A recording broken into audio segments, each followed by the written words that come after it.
Hello, Feminine Roadmappers. Welcome back to Feminine Roadmap Podcast, the podcast that helps you navigate the challenges and the changes of midlife and empowers you to live a more vibrant second half. If you find us on YouTube today, please don't forget to ring that bell up above so you don't miss any more of these conversations. If you are on a podcast platform, please don't forget to subscribe and share this conversation. My guest today is sharing this way of looking at things from a limitless abundance point of view that she calls the generosity practice. She wants to teach us how to access it, what it does, and how beautiful life is when you do things this way.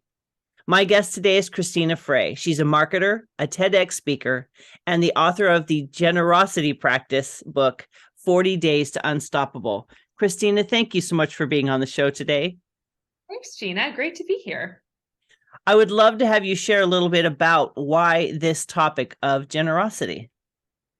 Yes, let's go there. So there was a moment in 2014, I'm just going to go way back. And this is actually what I talk about in my TEDx talk, where there was a moment of transition, didn't know what was next, didn't know, like I was in my mid 40s and I just was lost as far as career direction and really anxious about money.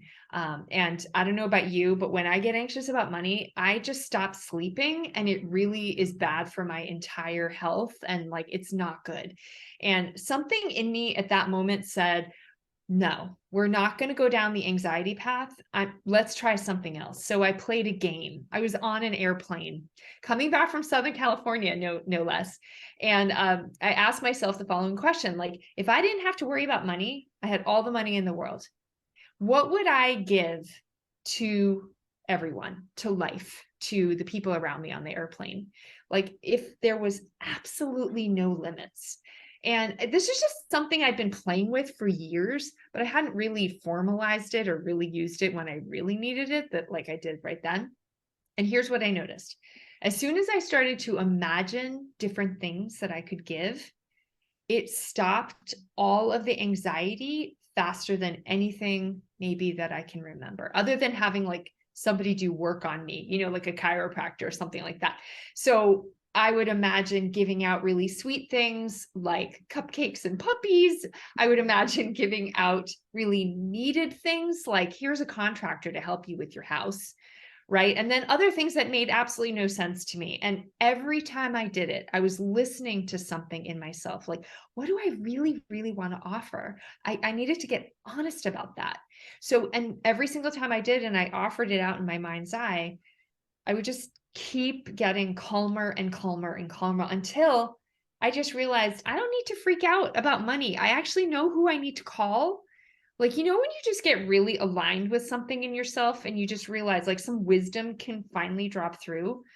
That's exactly what happened. So I called those three people. I mean, the happy ending is they all had great work for me, paid my bills, all was well. And that just made me realize like, wow, I am such an anxious person. And yet this thing helped me like lickety split fast. What the heck happened? And also, can I share it with other people or is this too weird? So I'll just stop there. That's kind of part one. Mm-hmm. It just really helped me in a tough time that otherwise would have sent me into a horrible health downward spiral. Mm-hmm. So how did you formulate it from that thought on the airplane to something more developed? Yeah, great question. What I realized was I needed to figure out how to teach it, right? So like if someone said, oh yeah, we'd love to have you teach it, like I did at a yoga studio first, I realized, okay, I need to figure out a good question to ask. I need to figure out the steps in the process. I have a lot of background in energy awareness. Like I was in Berkeley, California with a lot of people who were just looking at energy. And so I just have a lot of comfort in that domain, but not everybody does. So I had to figure out like, honestly, what were those different steps? So I did. People invited me to teach it and I just figured it out as I went. And right, like you just kind of do. I did individual sessions. I taught it to offices, nonprofits, whoever would let me in their door. I would just be like, let's just try this. And got usually almost universal positive feedback.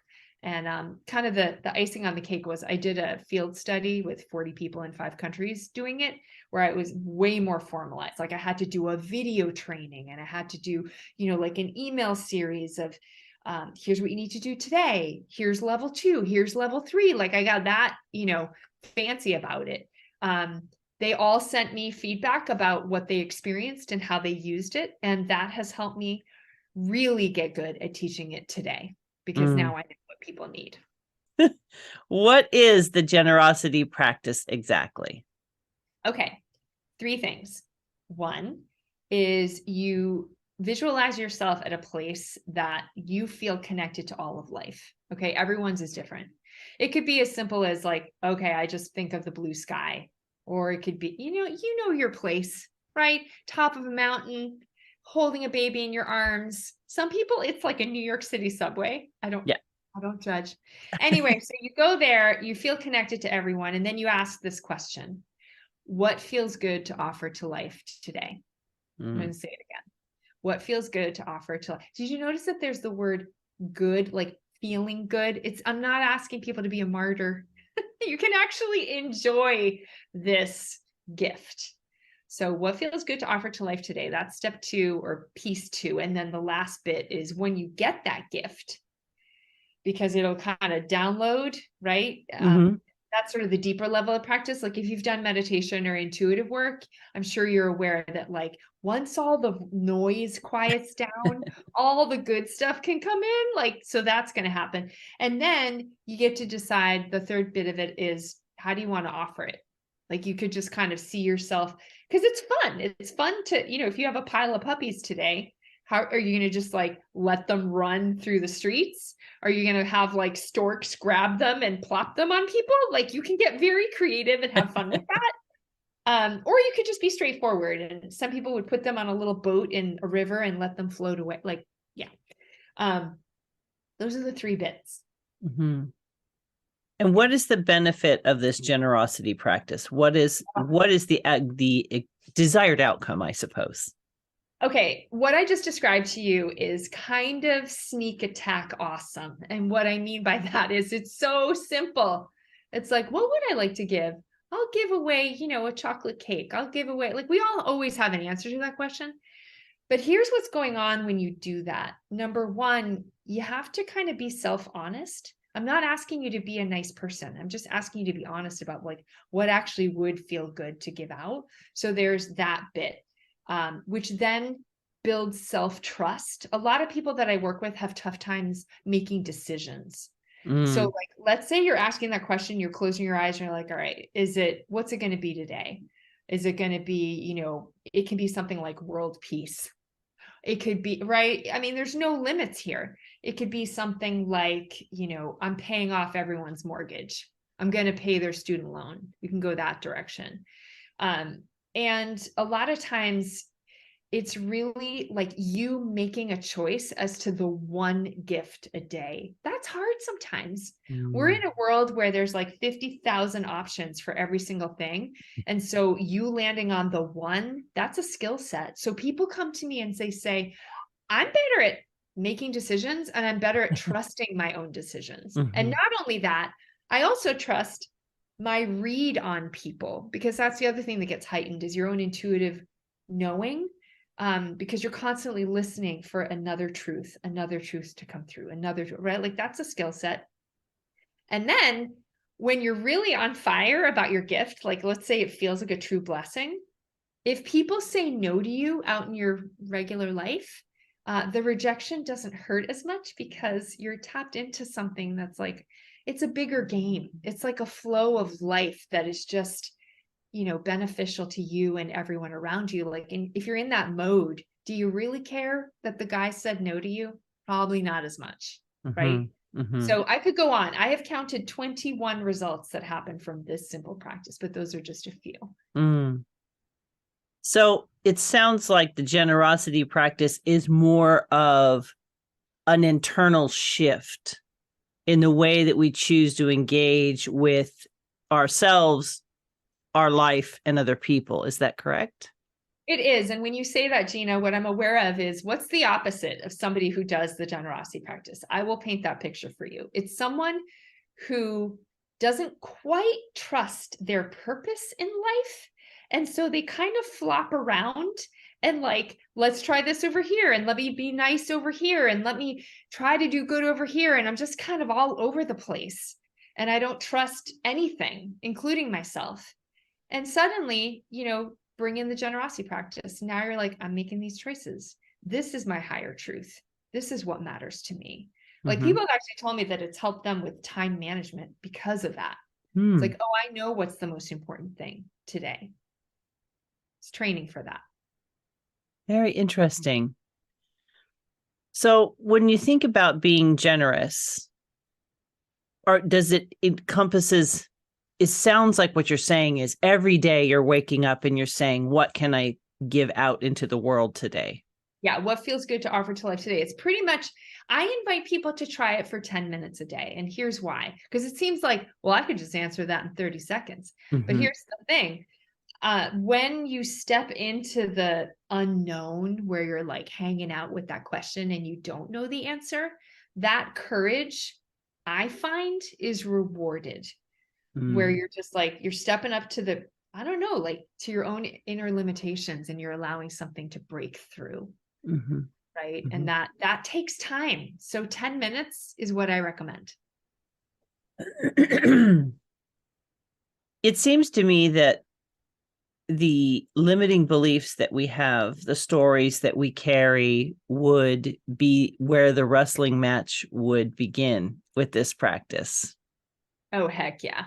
Yes. When people do this, a lot of times some of the work is getting as limitless as you could possibly get, because you can start very, I don't know, mundanely, I get, with your gifts and give just sort of nice things. And that gets boring really fast. And so I always invite people to think of themselves eventually as artists of this work where they're taking risks. And it's like, what do you really want to offer? Like what? And to me, it reminds me of being a life coach and asking a client, like, okay, you say you want this, but I'm kind of picking up on this is where the life is. This is where the juice is. So I think that's another aspect that brings up the self-honesty piece. It's like, does this really vibe with you? Not really. So yeah. And it feels like you would need to take a moment to drop the shoulds, the woulds, the coulds, instead of being obedient to what we're used to being obedient to. Is that a problem that people come up against? Oh my gosh. That's probably one of the biggest things that people get free from. That's maybe my favorite thing is because I'm definitely a would, could, should, who isn't, but I definitely feel the prison of that often enough. And so when I drop in and ask this question and it's just like, hey, I'm having fun. I'm just going to like pretend I have $1 million and I can just give whatever I want to the world. Like, hopefully it's fun. And then I land on that thing and I'm like, oh my God, I'm part of the universe. I'm part of like the big flow of awesome of being alive. And so suddenly those rules and regulations that I put on myself, how important really are they? I just, again, like, let's call it self-trust. I know I'm saying that a lot, but it's a big darn deal. It's a big darn deal when you need to question the way things have been done forever. If you don't have self-trust, you're probably never going to ask those questions. So it definitely helps with that. I think it's really fascinating. The things that we come up against are often an internal game.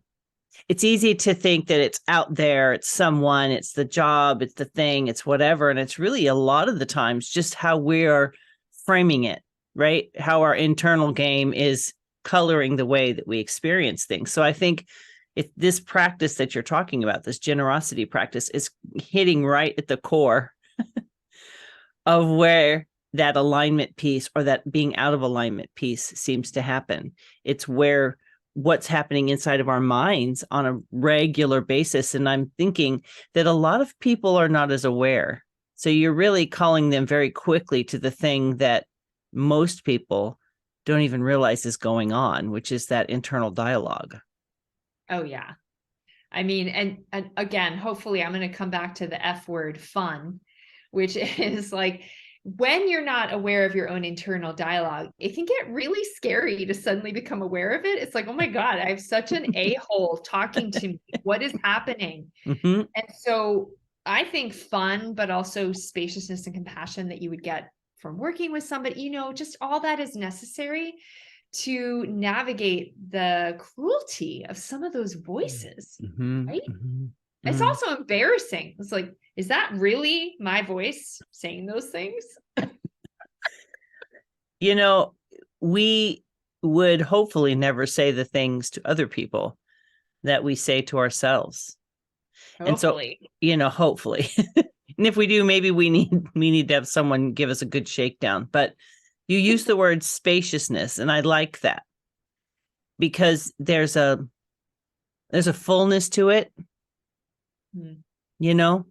There's a expansiveness to the idea that I would imagine that for some people, like you said, we would start with the mundane.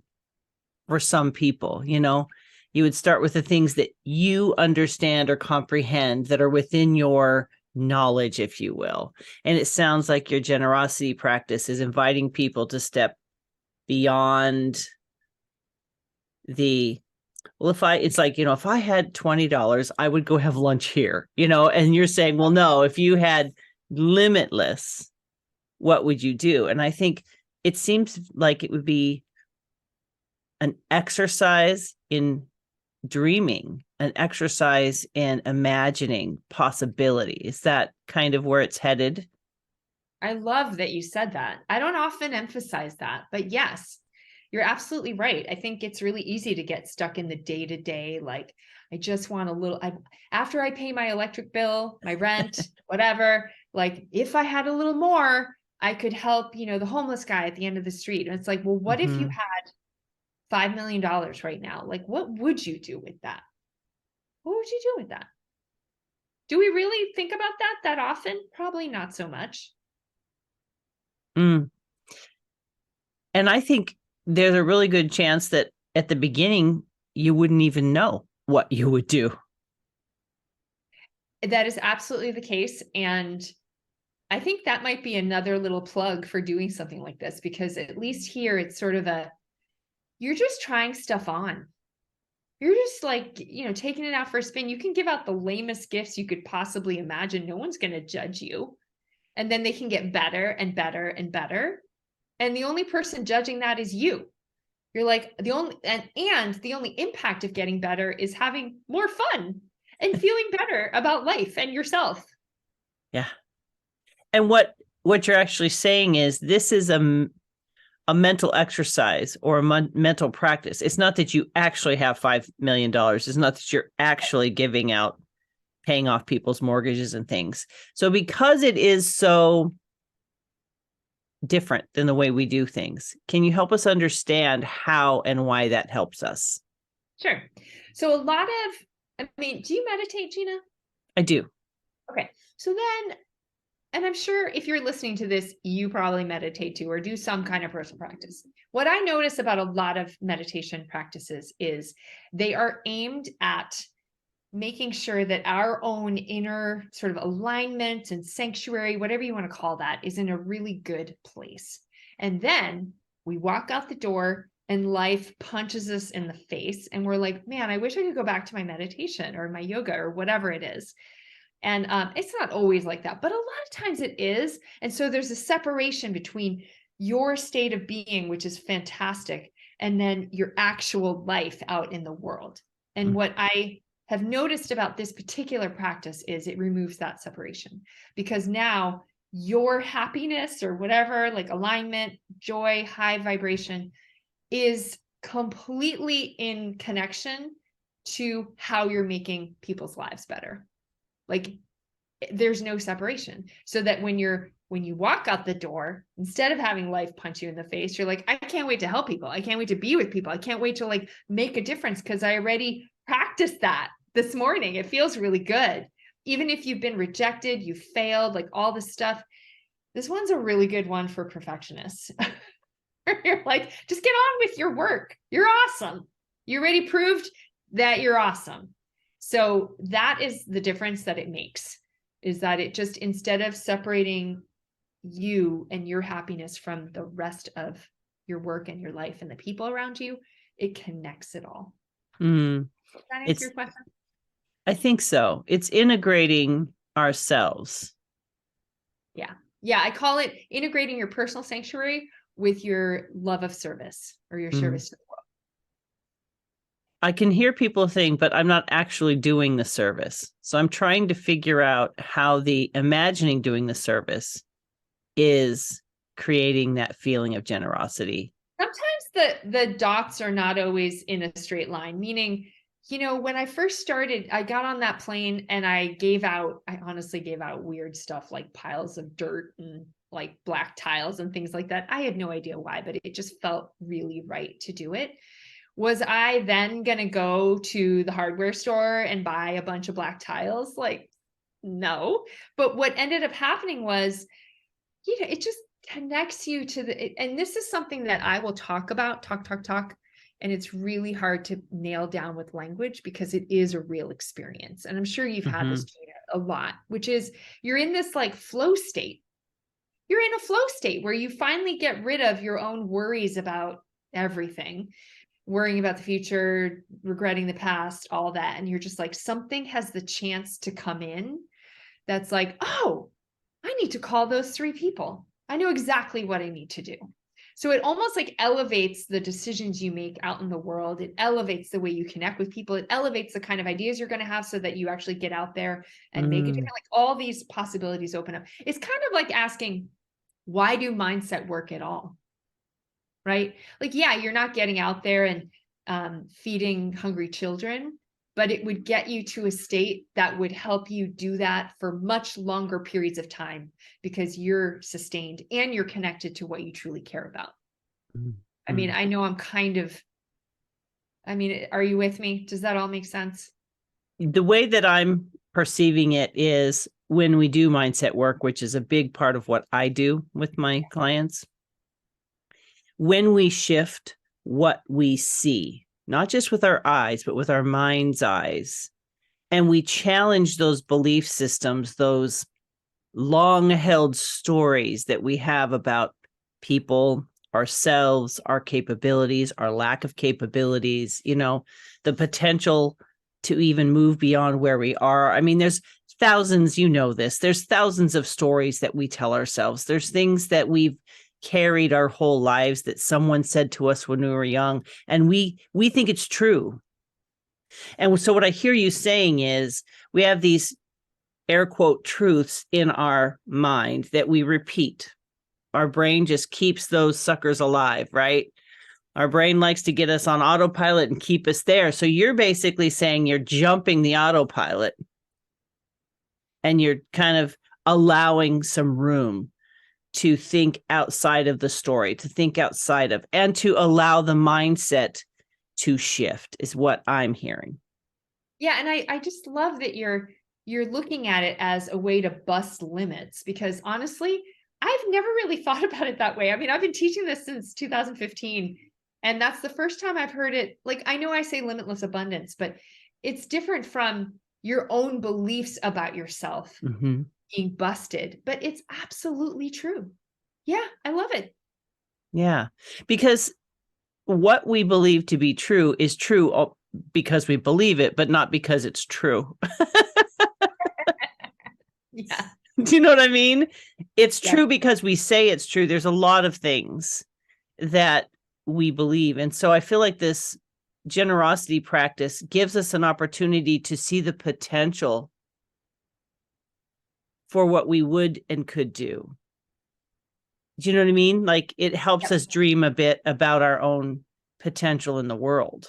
And this is why I'm just going to, speak to the work that I do a little bit. This is why I have every marketing client do this practice for 30 days, no joke, before we sit down. And like today, I work with a couple. They're these energy practitioners. And before we sat down and I just came up with their strategy today. I came up with their messaging today. All that happened today, but not before they did 30 days of this practice. And the reason for that is kind of what you're getting at. Like when you're out there and you want your message out in the world, you have to step beyond your comfortable beliefs about yourself and the work that you do in the world. So like I'm asking them to be limitless. I'm asking them to be generous. And I was like, why am I calling my book, with the subtitle 40 Days to Unstoppable? Like I don't even know where that language came from, but it just came through me. But the more that I sort of sit with it and I share it in the world, it's like that's exactly what happens. It's unstoppable. Mm.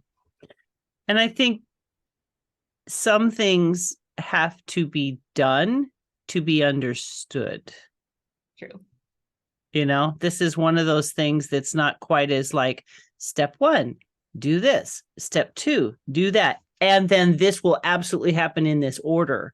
It's a much more, it sounds like it's much more of a surrender practice in some ways. Surrender practice. And it's also like, call it the field, like up leveling the field that you operate from. Mm-hmm. So what kind of field are you in? Are you in the super self-sabotaging, life is horrible and it'll never go anywhere field, or one that you're like this joyful contribution to life? That's a completely different existence. And it so matters what we think about. I recently had like 3 conversations in a row, and they were all kind of health related to some degree. And that was last week. And it really had me thinking about and meditating on the idea of, I know this because it's the work I do around mindset, but when you hear it from a different perspective, you're really reminded about the power of what we think on how we live, how strong our bodies are, how well we sleep. It's like our health. We are mind, body, and spirit. So our thought life is like driving the train. Yep. And it's so autopilot. And this type of thing is, like I said before, it's like shutting off the autopilot and kind of putting us back in the space of, wait a minute, am I in alignment with who I want to be? Yeah. And I just want to bring it down to earth with one experience I'm having now, where I'm going to take all your advice and my advice from today, because this is super helping me too. Right now, I'm wanting to plan an event where it's like a TEDx talk viewing party. I'm not very good at like always putting myself out there in public. Like, yeah, just invite people. And, I just get very shy and guarded. But I've told a few people and I'm committed to doing it. And I've kind of figured out a way to do it that is perfect. And I found a perfect space. So I literally have no more excuses, but I still have this like, well, what if no one shows? What if you find out no one really cares about the work? Just all the gremlins. Yes. So what I'm going to take away from this conversation is like one step in front of the other. Like think about the limitless abundance. Think about like, what is the intention for this whole thing? And then really stand in that intention and just do it. Yeah. So I really appreciate this conversation. As I'm imagining it with you, I'm thinking, but what if it could? And what if it did succeed? And I think the easier question is, oh no, what if it doesn't? Oh yeah. Right? That's where we tend to sit. And I think your generosity practice is even generous in the way that it's like, what if I allowed myself this time to think and dream? What if I allowed myself the possibility or the curiosity for this potential in my life? So the generosity is also for us as much as it is for the people that we're imagining that we're doing things for. Am I right? Yeah. And that's why the question is, what feels good to offer to life? Not what can I offer? What should I offer? It's what feels good to offer. Huge difference. It really is. I would think it would be challenging to move beyond the obligation. I think it's really easy to feel obligated to do things. Not that there's anything wrong. Sometimes obligation is a really important motivator. Yeah. Well, that's exactly why in the book that I wrote, I start very gently. It's like, imagine that you could give something to 5 people in your neighborhood that would be really jolly, right? Like, what would that be? And just like easing, and it just gets better and richer and more limitless the more you walk into it, until it's like, oh my gosh, now I see that not only can they benefit, but I can feel amazing at the same time. Those two things can happen at the same time. Right? Because we often feel like that generosity or that giving costs us something. But look at you. You're doing this podcast. You're benefiting your listeners ostensibly, and you're also probably having a good time. To me, that's a great model. That's a great example of that. We need more examples of that. Absolutely. And I find that when I stop thinking so hard about whatever, then the joy, then the potential can come in, because those walls that we build up start to drop. And it feels like this generosity practice is pushing those walls down. Yep. Or maybe not as aggressively pushing them down as we turn our attention, they fall away. It's probably a better way. Sure. Yeah, I like that. Depending on our personality, I suppose, right? Because here's the thing, depending on our personality, the way that it moves through our mind and our life might look the outcome's probably the same, but the way we approach it might be a little bit different. So I was recently having a conversation with someone about personality types. And I'm wondering if this generosity practice may look a little different for different personality types. Like you're talking about being more gentle, whereas someone like me who's a little bit more like, I learned that, I'm doing it, understanding that our personality types possibly impact how we approach this practice. Have you seen different ways of people's approaches? Well, okay. What I have discovered is, it's funny that you say personality types, because one of the things that I discovered in doing the generosity practice in different ways with people is that there are these, what I call marketing archetypes. They're like communication archetypes. Yes. It's like you love helping people in this particular way. So therefore you're going to say things or give things or, to your point, like offer things that are in line with that. So the 5 types that I figured out are nurturers, adventure guides, door openers, steady presences, and celebrators. Each one of them absolutely has things that they would prefer to offer. In terms of marketing, it's usually messaging. But if I were to say, hey, celebrator, think of a gift, I'm sure they're going to be, influenced by the fact that they are celebrators. They love to bring the good life to people. They have flair. So they'll probably have a lot more bells and whistles on their gifts that they give out, right? Yes. Snowballs for everybody. Yeah, snowballs for everybody. I love it. Yeah. That's really, I'm fascinated by, these processes that we learned about and encouraging people to approach it authentically, for who they are and how they show up in the world and how they want to show up. Level 2, you're speaking right to level 2. There's the basic practice that I shared with you today, but level 2 is where you can actually give out really weird gifts that don't make any logical sense, but the point is they feel right? Mm-hmm. So you could, that's why piles of sticks and dirt, some people have given out walls where you could throw eggs against because it just feels good to but it's a weird gift. And that's being authentic. Like you don't just have to be a do-gooder or a martyr. It's like what really wants to come through. That's a really good point. Because it's a should, isn't it? I should give this away because this is the right thing to do. I think of it as being an artist that has a lot of, courage. Like, yes.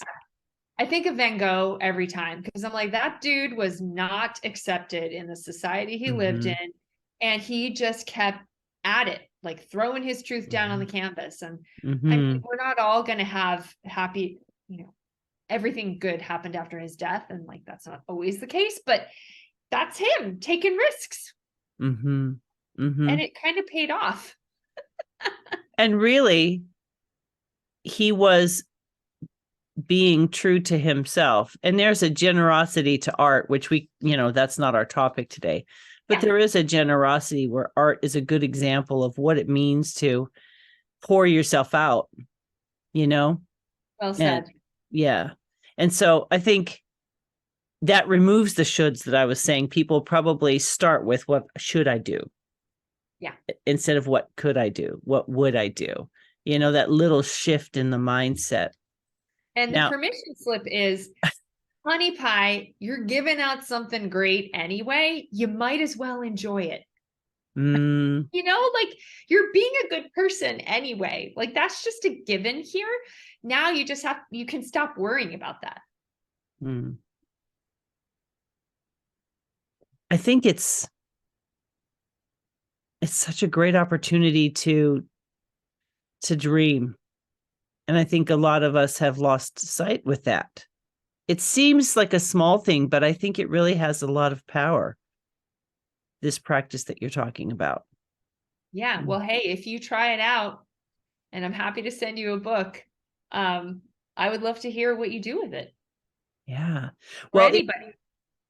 If you could give 3 kind of takeaways for the audience today, what 3 things would you want them to really understand or take away? So number 1 is, you can be in the grocery store and ask this question, right? What feels good to offer to life today? I just invite you to do it. Just have fun with it. That would be number 1. Number 2 is, every time you take a moment to really listen to your own truth, you're doing a favor, in my opinion, to the whole world, because you're building trust in yourself. You're building connection with maybe a higher part of yourself. And then look how you show up in the world in this super thoughtful way. So that's number 2. And this is obviously an example of that. And number 3 is, if you feel like you're easily depressed, easily anxious, easily just feeling lost about stuff and your life and your ability to handle emotions, just try this out. Because you'll probably have some tears. I'm not going to lie. A lot of people do, because it's very opening. It's really heart opening, but it's also grounding. So you're going to feel safe doing it. My invitation is just to give it a shot when you are in an anxious place. Which is probably when it's the hardest, right? Yes. And so you kind of have to just, I don't know, bite down on something and just do it. Hey, I have an idea. Maybe in that moment, that emotion, what would you most wish you could do? Like throw eggs at a wall, run up a building, like weird things like that. You'd be like, okay, well, I'm going to give this power to everybody around me. It could be a silly place to start, but I love that. That is worth trying out. I love it. So how can people find you, Christina? They can find me at my website. So innatemarketinggenius.com, innate with an I-N-N, innatemarketinggenius.com. And if the marketing archetypes are kind of a curious thing, you can find that assessment. It's free right on the website. Fantastic. And your book is sold everywhere? Yeah. Amazon, Barnes & Noble. Yeah. Generosity Practice book. It's there. And social media? Social media is LinkedIn on my name, Christina Frei, Frei, and Facebook under Innate Marketing Genius. Okay, fantastic.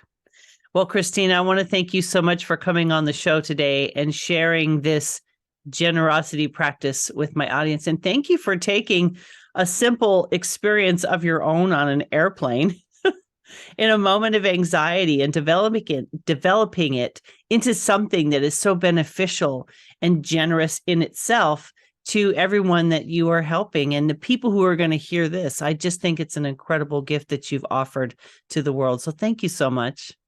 I really appreciate that. Thank you, Gina, and thanks for having me. My pleasure. Today, friends, I've been speaking with Christina Frei, and if you are on YouTube, look down below. The links are all right there for you. If you happen to be on a podcast platform, please just head on over to www.feminineroadmap.com/episode 341 and all of the links will be there for you. Friends, I would highly encourage you to please take the time and think of someone that would need this encouragement, that would need this resource and this tool in their life, and share this conversation with them. And in doing so, practice it yourself, share it with someone else who can practice it, and begin this ripple effect of generosity in the way that we think about the world, ourselves, our gifts, what we would do. Why not? It costs nothing, but the impact could be limitless. So I encourage you, friends, to take the time to check out Christina, see what she has to offer. Please remember to share this conversation, be generous, and pass it on. Thank you so much for spending your time with us today. I look forward to sharing more inspirational people, conversations, and strategies in the weeks to come. Take care, my friends. Bye-bye.